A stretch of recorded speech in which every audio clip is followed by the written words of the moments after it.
Gifts for God's People. May 13. Entitled, An Imposter Destroyed.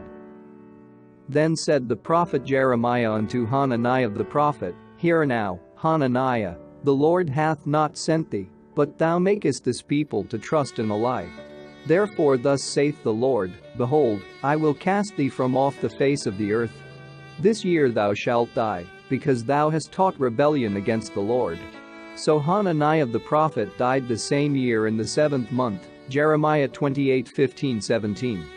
The lightest punishment that a merciful God could inflict upon so rebellious a people was submission to the rule of Babylon, but if they warred against this decree of servitude, they were to feel the full vigor of his chastisement.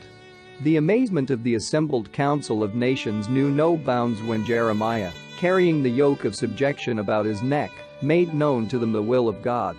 Against determined opposition, Jeremiah stood firmly for the policy of submission.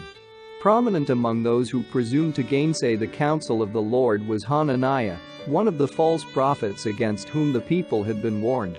Thinking to gain the favor of the king and of the royal court, he lifted his voice in protest, declaring that God had given him words of encouragement for the Jews.